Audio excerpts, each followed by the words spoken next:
As you can see, the turbocharged Buick 455 is back up on the dyno and it's ready to run. Now I've made some changes to the combination from the last time because the definition of insanity is doing the same thing over and over and over again and expecting different results. So if I did the same thing should happen.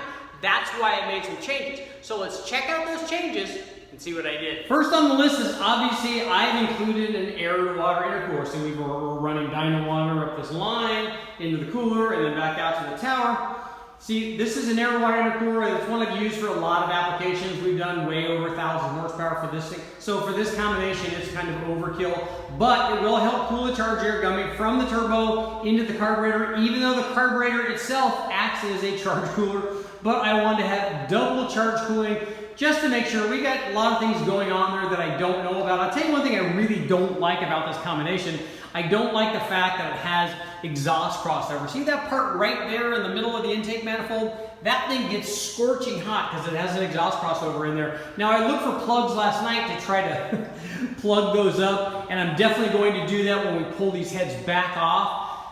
Not a good design. I do not like heat crossover. I do not want the intake manifold to be hot. And I also don't want the intake manifold to be cast iron. I want it to be aluminum. So now if we take a look, I've got a different carburetor on here. I was using a Demon blow-through carburetor, but I was having trouble having it supply enough fuel. I mean, I jetted the thing way up. I went all the way up to 98 jets in the back and 88 to the front, and it still was not doing what I wanted it to do. It was not supplying the amount of fuel that's commensurate with that kind of jet change. So because I didn't know what else to do, I took that carburetor off and put our CSU carburetor that we usually run. Now it's important to note that the carburetor that I ran before, that blow-through Demon, has worked well on other applications. It just came off a supercharged small block with a ProCharger on it that made over 800 horsepower, and it did it with a lot less jet. So let me know what you guys think. Maybe it's the fact that I'm using this on an intake manifold that's designed for a quadrojet and I have an adapter. Maybe it's not happy.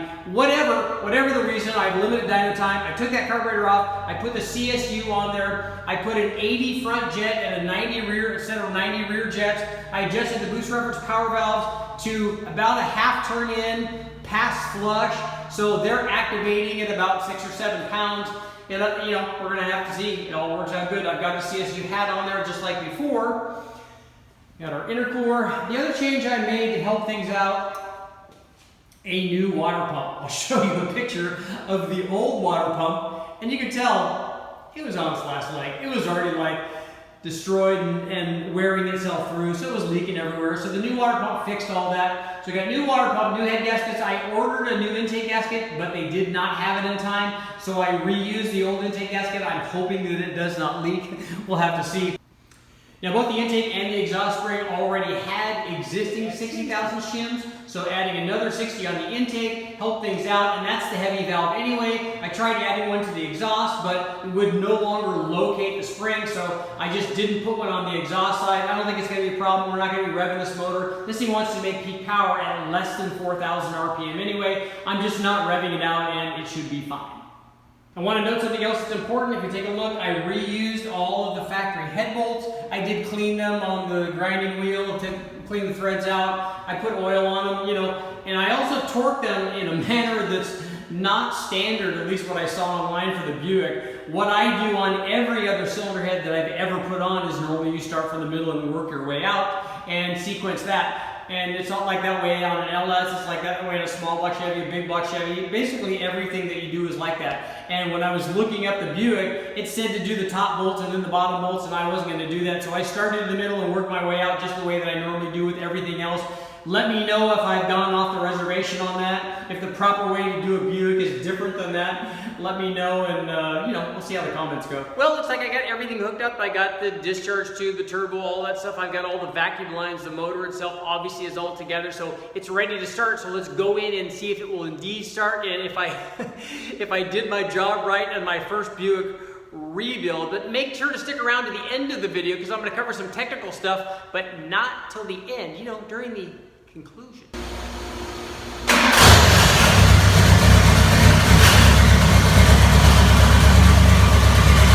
Well, start it up and it sounds sounds great. I guess everything worked out. I guess I torqued the bolts right. I got all the push rods in there, got the rockers adjusted. All of that's good. I've got good oil pressure, which is nice because this is what the oil looked like that came out of there after the blown head gasket. Not good. Looks all the world like Starbucks Frappuccino. Not good, but good now. Now let's find out if the carburetor is adjusted properly, if the jetting that I picked is right, and if I've adjusted the boost reference power valves correctly. We need to find out what the airfeel is. If it's good, then we can start turning up the boost. Now I'm not going to go crazy with this. All I'm looking for is to exceed the 500 horsepower mark. That's all I want. Whatever the torque is, the torque is. Whatever the boost is, the boost is. All I'm looking for is to exceed that 500 horsepower mark, because honestly, if you want to make more power than that, you probably should at least stick a cam in this thing and springs. But after I make this number, if I make this number, I'm going to tear this thing apart. We're going to redo the heads, so stick around to the end, and I'll tell you what I'm going to do.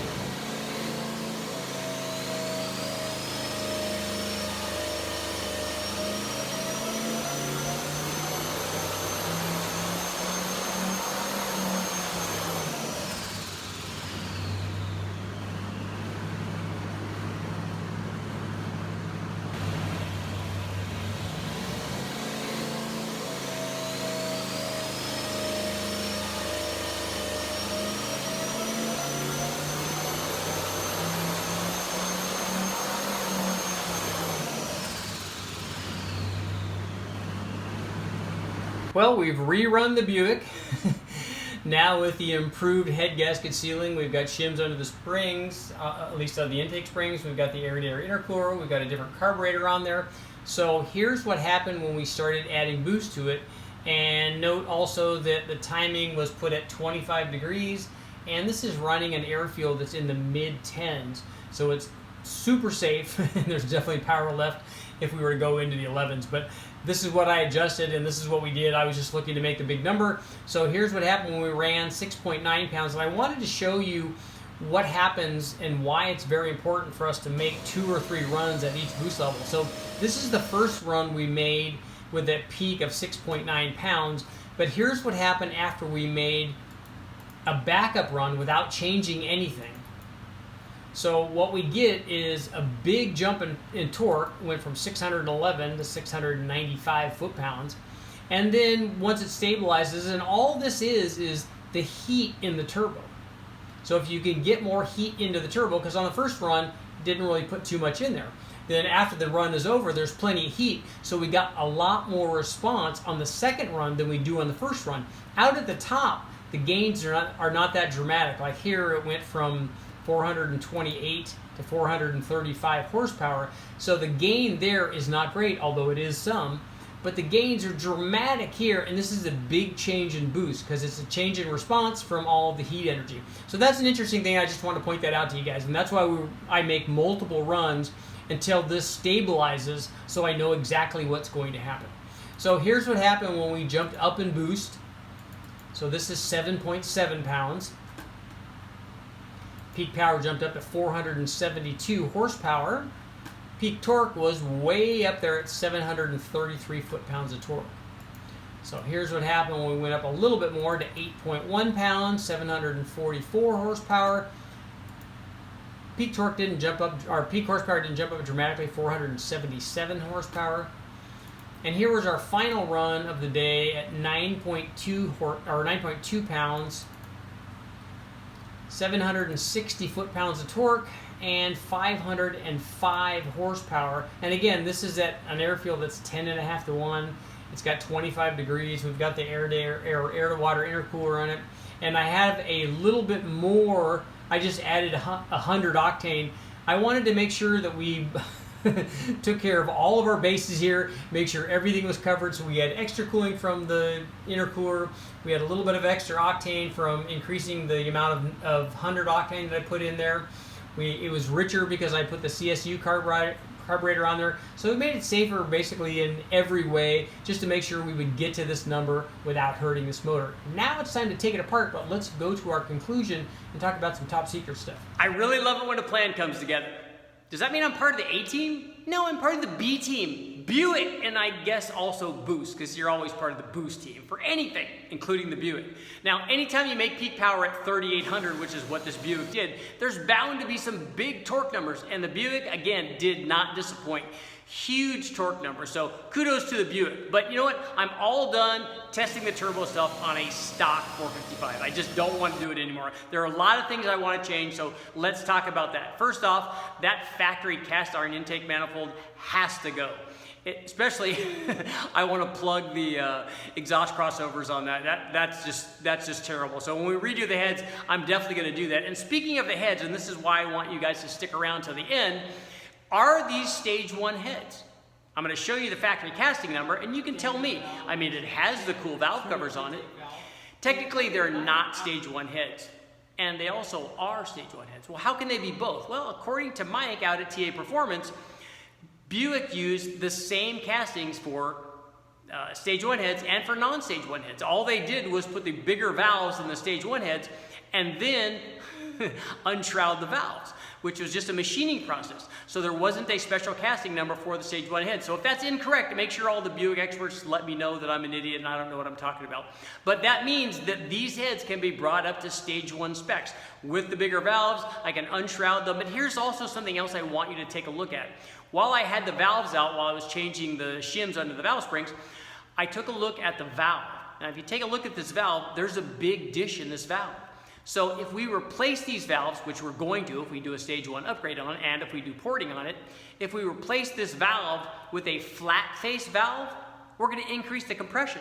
Because how much of a dish is in this valve? Anybody guess? Well, while you're guessing, I'm going to give you the answer. It's 3 cc's. That's quite a bit for a valve face. So if we put a flat face on the valve, we're going to increase the compression by almost 0.3 of a point, which is good.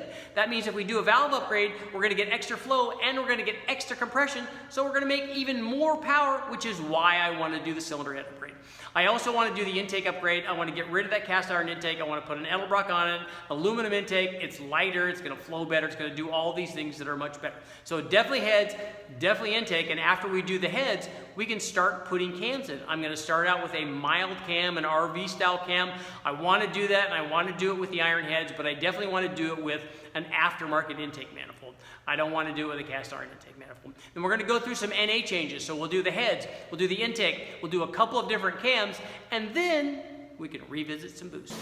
Thanks for watching, guys. Make sure to like, share, subscribe, ring the bell, all that stuff, and I'll keep testing.